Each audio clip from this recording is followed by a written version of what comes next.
Moving on, talking about the leadership of the Holy Spirit, we read in Ephesians chapter 5, verse 18, a key verse. It says, "And do not get drunk with wine, for that is debauchery, but be filled with the Spirit." As we dig deeper into the ministry of the Holy Spirit and leading us on the right path, we need to understand how this works and, more importantly, our part in this. In the previous devotion, we saw that the Holy Spirit works to move us in the direction that the Lord wills for us. Now, He'll never lead us in a direction contrary to the Lord's purposes. However, there's a problem. Often we veer from the path. Thus, there must be a part that we play in this. I alluded to this in the previous post, that we must surrender to the leading of the Holy Spirit.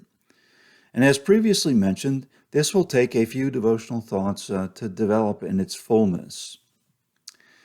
The key verse in understanding this is seen in Paul's letter to the Ephesians, which I just read, and I'll read it again. "And do not get drunk with wine, for that is debauchery, but be filled with the Spirit." In this verse, we have two commands. One is in the negative, and the other is in the positive. They are contrast.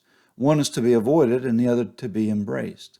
Both commands are in the passive voice, which means it's something that is done to the believer, in this case, rather than the believer does himself. Both are also in the present tense, which implies that they are to be continuously obeyed by the believer. And the first command in the negative is this: do not get drunk with wine.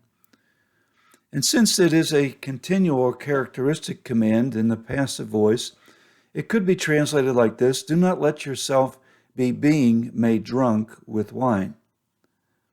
By understanding this first command, we will understand something vital about being filled with the Spirit.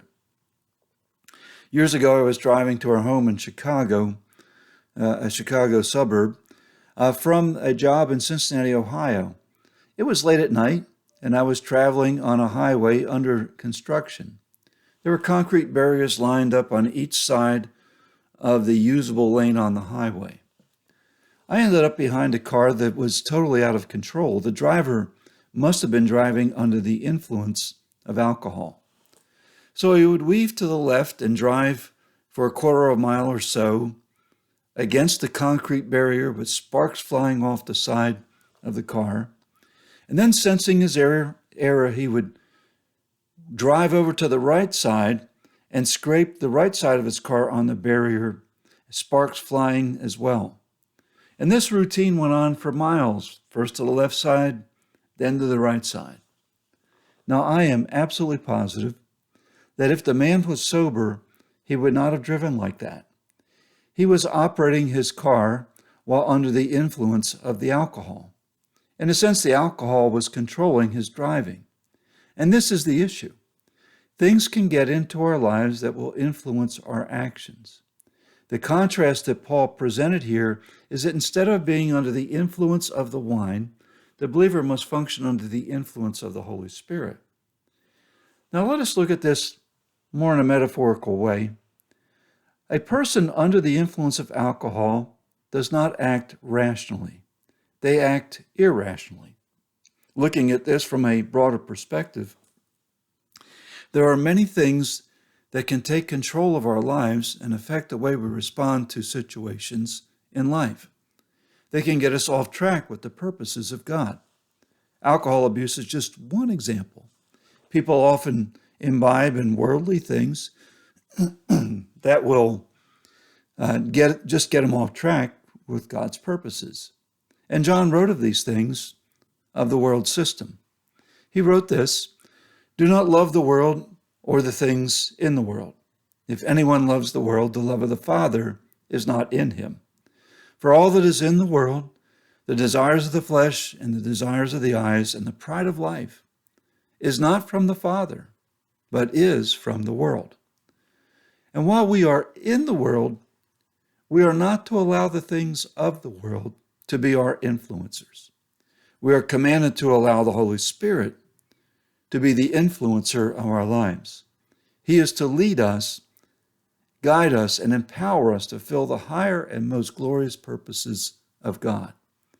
So here is the first principle. If we are to be led by the Spirit, we must avoid being controlled by the things of this world. What are they? They are too numerous to list individually, but they will include the lusts that we see. They will include the lusts of our flesh. They will include the prideful attitudes that so often plague us. We also must realize that often we can be controlled by our emotions rather than the Spirit of God. While this does not give us the full picture, for just avoiding things does not equal being led by the Spirit, it is a starting point for our understanding. In the next several devotions, we will deal with the second command in this verse, the contrasting verse. It is, be ye filled with the Spirit. We'll discuss that in the next few devotions.